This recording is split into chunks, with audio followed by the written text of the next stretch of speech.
Kidlat News Updates. Mga balita ngayon, matataas na kalibre ng armas na recover ng militar sa BARM. Koneksyon ng naarestong Chinese spy, underwater drones at fake IDs ng mga banyaga pinag-aaralan ng AFP. Second tranche ng salary increase ng mga empleyado ng gobyerno ipatutupad ngayong Enero. Ako po si Cesar Soriano para ihatid ang mga nangungunang mga balita sa buong kapuluan. Ngayon, nasamsam ng mga sundalo ng 34th Infantry Battalion ang 19 na matataas na kalibre ng armas mula sa isang armadong grupo na sakop ng Special Geographic Area ng Bangsamoro Autonomous Region in Muslim Mindanao noong Lunes ng hapon. Ayon kay Lieutenant Colonel Edgardo Batinay, commander ng 34th IB, agad nilang tinugunan ng impormasyon mula sa isang sibilyan tungkol sa presensya ng armadong kalalakihan sa barangay Lower Panangkalan, Pahamudin. Pagdating ng militar, dakong alas 5 ng hapon, wala na ang mga suspect ngunit naiwan nila ang kanilang mga armas. Sa isinagawang paghahanap, natagpuan ang mga baril sa iba't ibang bahagi ng barangay kung saan huling namataan ng grupo.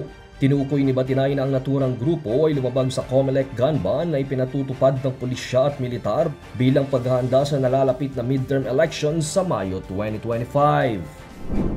Pinag-aaralan ng ilang military officials ang koneksyon ng pagkakaaresto ng Chinese spy kamakailan, pagkakarecover ng underwater drones at ang foreign nationals na nakitaan ng Peking Philippine Identification Cards at Birth Certificate. Sa isang press briefing, sinabi ni Rear Admiral Roy Vincent Trinidad, spokesperson ng Philippine Navy for the West Philippine Sea o WPS, na kung pagtatagpi-tagpiin ang mga nangyari ay posibleng may deliberate at calculated move para i-map out o pagplanuhan ng ruta sa bansa ng foreign power. Noong nakaraang taon, na-recover ang Navy ng 5 drones kabilang ang natagpuan sa Masbate noong December 30 na may Chinese markings.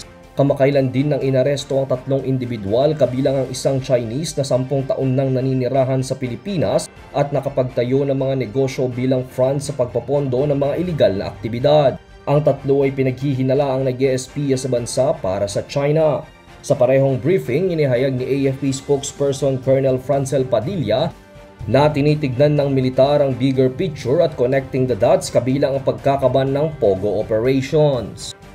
Inaasahang ipatutupad ang ikalawang tranche ng salary increase sa mga kawani ng gobyerno ngayong buwan ng Enero matapos pirmahan ni Budget Secretary Amenah Pangandaman ngayong araw ang implementing rules and regulations para rito. Alinsunod sa National Budget Circular No. 597 sa implementasyon ng updated salary schedule para sa civilian personnel sa bisa ng Executive Order No. 64 na nilagdaan ng Pangulo noong August 24, 2024. Umaasa si Pangandaman na sa pamamagitan ng second tranche ay magkakaroon ng financial relief ang mga empleyado, makasuporta sa kani-kanilang pamilya at makapamuhunan sa kanilang hinaharap. Ipinatupad ang unang tranche noong January 1, 2024, ikalawa ang ngayong taon, ikatlo naman sa January 1, 2026 at ang final tranche ay magsisimula sa January 1, 2027.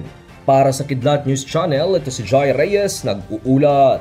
ako po si Cesar Soriano, kasama nyo sa bawat pagputo ng balita.